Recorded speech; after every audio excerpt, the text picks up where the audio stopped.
Katy Perry jumped out of the aircraft and kissed the ground in a painfully cringe moment that has been roasted online. She essentially took a roller coaster ride. Lots of other people in the media were embarrassing themselves during this ordeal. Oprah Winfrey actually wept as she watched the all-female team launch into space. Prior to going up, you said that you needed to go to space to heal. I know you're only a few minutes removed from this. I feel super connected to love. Goodness. I will never be the same. Katy Perry dropped to the ground as if she had just escaped death itself. But what truly unfolded will leave you shaking your head in disbelief. This wasn't a daring Apollo mission. This wasn't Armstrong stepping onto new worlds. It was a billionaire selfie adventure. 60 miles up, then straight back down. No footprints in lunar dust.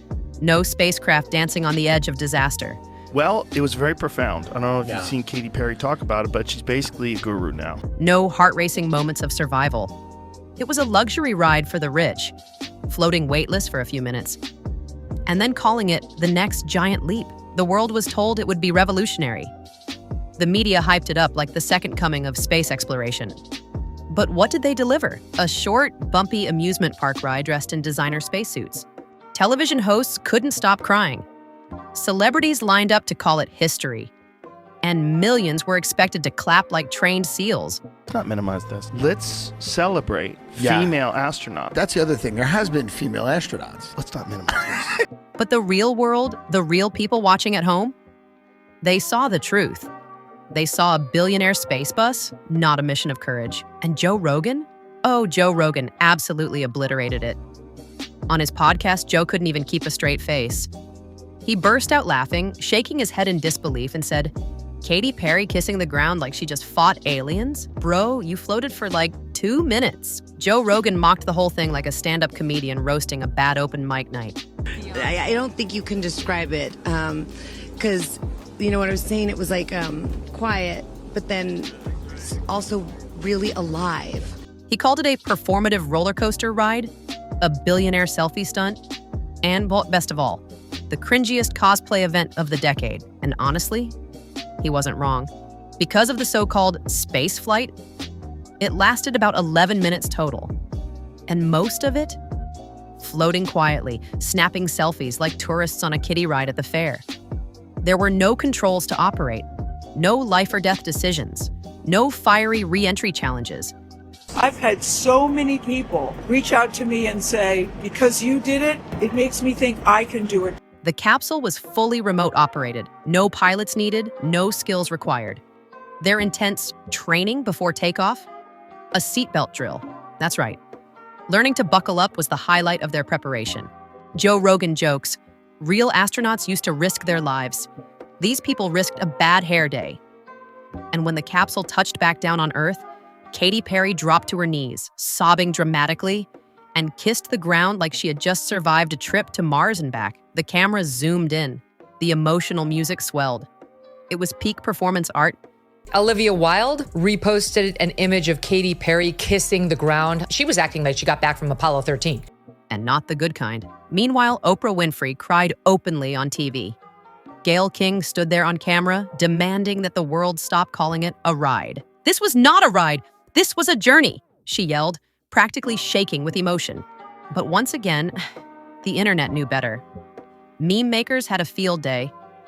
Olivia Wilde posted savage memes comparing the space explorers to kids at Disneyland. Amy Schumer uploaded a fake training video of someone struggling with a seatbelt.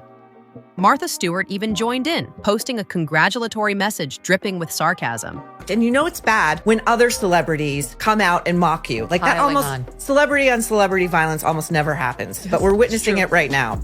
Congrats on surviving Earth's first luxury balloon ride. It wasn't just jokes anymore. It was full-blown digital warfare. Millions of people were mad, and not just because of the cringe. They were furious that billionaires were stealing the language of real heroism. Joe Rogan once again tore into it harder. These people spent more time getting their hair styled than they did training for the mission. He laughed. And the sad thing? He wasn't wrong. In a world where branding beats bravery, a 10-minute float trip somehow became the future of humanity. I'm much better now that the ladies are back from space. What were they up there, 10 minutes? But the worst part wasn't the fake tears or the over-the-top celebrations. It was how hard they tried to sell it as something historic. They claimed it was a giant leap for women and girls.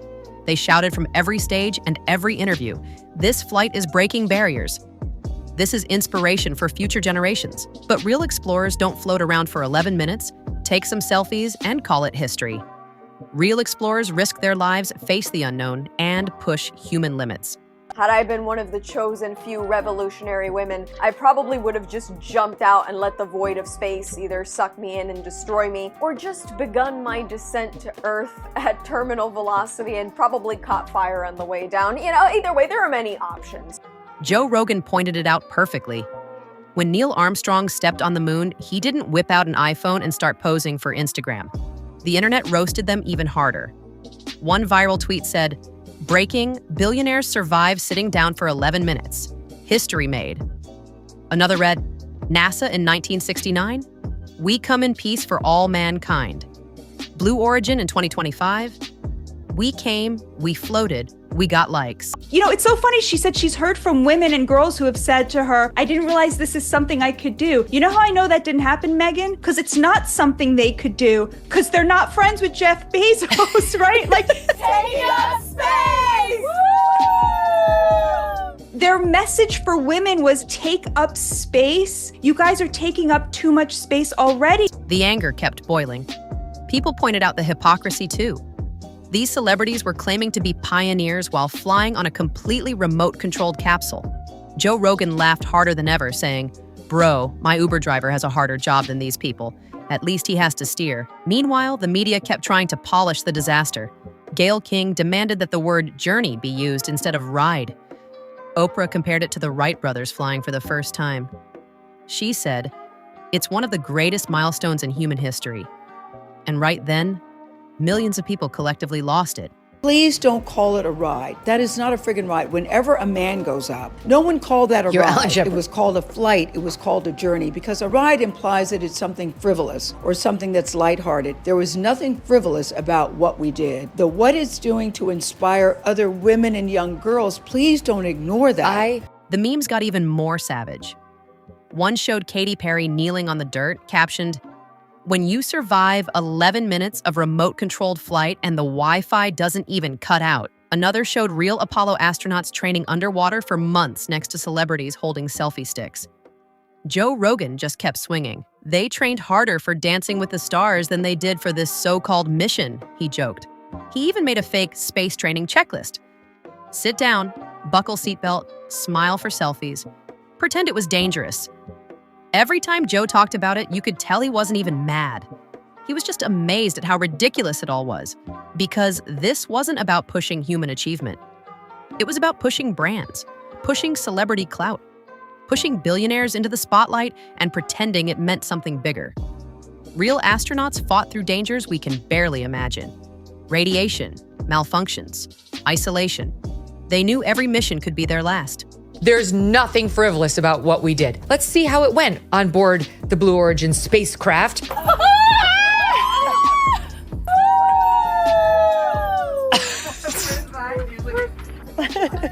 Flynn, I got you. With her daisy. I got you, Flynn. And these celebrities, they floated weightlessly for a few minutes and demanded parades. Joe Rogan said it best. The only thing they risked was a bad hair day and a wrinkled spacesuit. But here's where it gets even crazier. As people dug deeper, it turned out most of the Blue Origin capsule's work was automated. No steering wheels, no controls, no responsibility. Passengers were as involved as tourists on an amusement park ride. Joe Rogan hammered this point. They didn't pilot anything. They didn't land anything. They basically went up like a soda can with a camera strapped on. He joked, "If floating counts as exploration now, every kid on a trampoline should get a NASA badge." Meanwhile, celebrities jumped on the bandwagon, posting tearful tributes to Katy Perry's journey. One influencer wrote, "Katy Perry showed that anyone can be an astronaut if they dream big enough." Joe Rogan laughed out loud reading that one.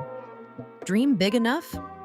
Dude, she just bought a $250,000 ticket for a selfie ride. It's so much money to go to space. Yeah. There's a lot of people who can't even afford eggs. What are they going to do up there that has made it better for us down here? That's not dreaming. That's spending. The deeper the media pushed the story, the harder the public pushed back. This wasn't a discovery. It was branding. It was about making rich celebrities look like heroes without doing anything dangerous, difficult, or meaningful. The Apollo missions were death-defying gambles. Meanwhile, Katy Perry floated above the Earth, smiling for Instagram. Joe summed it up best. Imagine calling it history because you took a $250,000 zero-gravity nap. The memes kept flooding in. Side-by-sides of Buzz Aldrin on the moon versus Katy Perry floating with a GoPro. Captions like, progress, and risking hair, not history. Even news anchors started slipping jokes into their segments. And in today's news, billionaires prove you can float and cry at the same time. But here's the sad part. It doesn't matter, because the billionaire space circus is just getting started. The accomplishment of Blue Origin is that Katy Perry went to space. Do you see the difference? Do you understand the difference here? The accomplishment is not that, it is not in the hands of these women. These women did nothing. Truly, they could not have possibly done less for this 11-minute voyage. Joe Rogan warned it. Next up, influencer weddings, TikTok and zero gravity, brand deals in space. Real exploration demanded sacrifice. It demanded bravery. It tested humanity's limits.